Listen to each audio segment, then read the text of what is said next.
What's going on, guys? All right, so we're gonna try this a little different. I got my GoPro set up on my truck, so we're gonna do some, like, driving vlogs, whatever you want to call it. But so now that you guys have your daily rate, it's gonna be easy. I'm gonna kind of tell you how I price jobs. So let's take we'll take like painting a room, for example. All right, so if you don't know how to, you don't know what to price of painting a room, you obviously have to have some sort of experience in what you want to charge for, correct? So you know how long it's going to take you, say a 12 by 12 room, painting in the walls and ceiling. You've got 144 square feet, so that's the ceiling space. So now you've got to go through each wall, which is, you got 4 walls.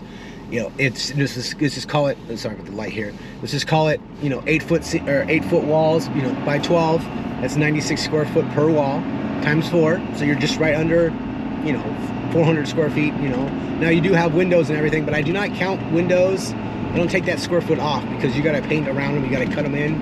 So I don't even count the windows and doors, because you have to work around them. It's easier just to be able to paint an exact wall. So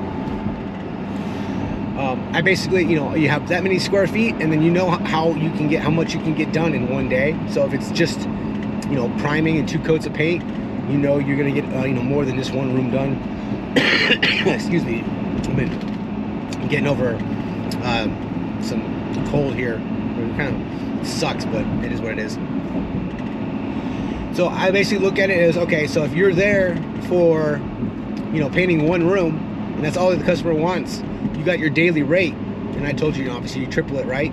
So that going there, setting everything up, covering the floor, prepping everything, painting, waiting for it to dry, painting again, all that kind of stuff, and then cleaning up. Pretty much you're gonna get that one room done in that day. It's pretty much wasted. It's not gonna take you all day, but you could spill some paint somewhere you need to clean up.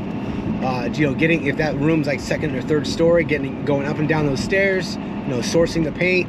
So that you need to charge your daily rate just for that one room. So it doesn't matter how much you charge per square foot to paint. You need to charge your daily rate, because it's going to take up an entire day just to paint that one room. So that's how I price jobs. I look at it. Now I do have a daily rate of $1.42. I think it's $1.47 now per square foot. That's not per square foot of a room, that's per square foot of a wall, or a ceiling. Well, ceilings are more, $1.77 a square foot, because they're just more of a pain in the ass to paint. And that does not cover if we have to work around a bunch of furniture in a room or anything like that, and we got to cover everything, your rate's going to go up. So there's a pain in the ass factor with painting.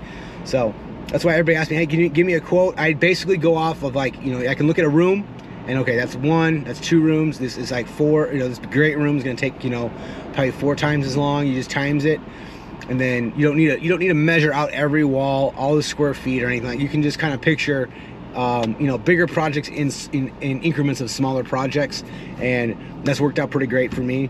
Now I always add more. I'd rather overestimate than don't ever try to save customers money. You're there to make money. So if it looks like it's a 4, like if you have a room and it looks like, oh, I can get it done in a half a day, just charge a full day, or at least at a minimum, at least 3/4 of a day. It's always going to take longer. It's always going to take longer than you think. I don't think, maybe 1 or 2 jobs in the entire career of being self-employed, the jobs ever got done quicker than I thought it was going to.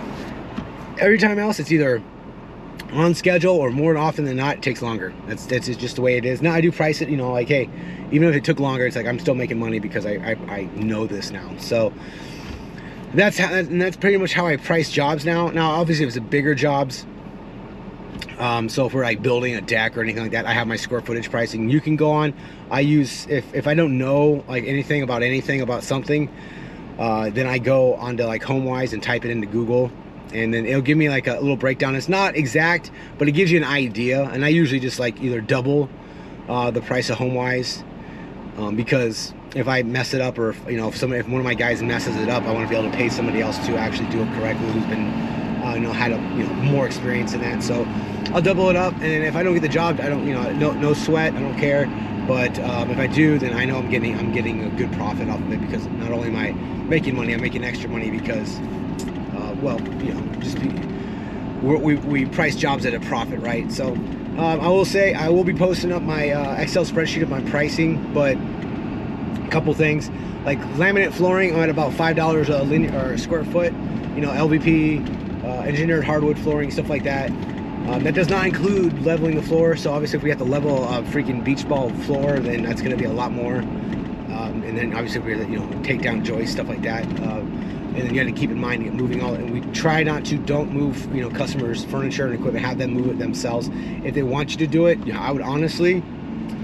I would price out like an actual professional moving company just to do it, just because they're insured. You have somebody to, if something happens where a customer says, oh, you scratched this, you have the recourse. You can be like, hey, they have insurance, they have coverage for that kind of thing. So just put that, make sure that's in your contract, because man, we started this insurance job that you guys probably have seen, and customers like one of my guys left one of his chairs out in the rain, and granted it wasn't that bad. It was a big deal to him because everything's a big deal to him, but I was like, obviously, yeah, that's a mistake on our end. We'll take it. I'll pay to have it refinished, whatever it is, kind of thing. And then he was, he went, and since we gave him that, that out, so because he was mad about that, he went and looked at everything else, and he found like a little scuff mark on his fake fireplace thingy. So I was like, all right, well, that's going to cost me another $100, $200 to replace, because it's particle board piece of crap, kind of Costco special like fireplace, electric fireplace thing. So it is what it is, but you just don't want that it's just a big hassle. That's all it is a big hassle. So yeah, I think now okay, back to pricing. So painting, $1.77 for ceiling, because obviously ceilings are more, it's not, everything's not the exact same. And then obviously if somebody for painting, I have no problem charging $2 to $3 a square foot to paint if we have to go, if we have to cover an entire floor and it's like you can't get one drop of anything on it. And it depends on the customer's requirements, because if the customer says, I don't want anything messed up here, blah blah blah, and they have like crazy crap all over their house, you can either decline the work or charge them accordingly. Well, that's gonna be like $6 a square foot, because we got to work around all this stuff. So it's all fluid. These numbers are always fluid. They never really go down, but I'll charge more for sure. Make sure, and then once you have your numbers for that, then you make sure that how many days it's going to take. Make sure you're making above your daily rate, and you're good to go. So let's share a couple more pricings. As far as roofing, we're like about labor wise, I charge about $325 to $350 a square.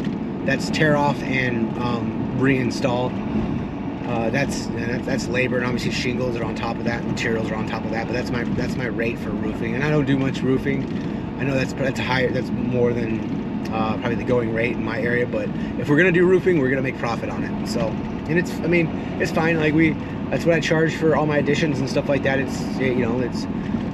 is what it is. That's my rate, and we got a couple more jobs coming in with that, and then also siding.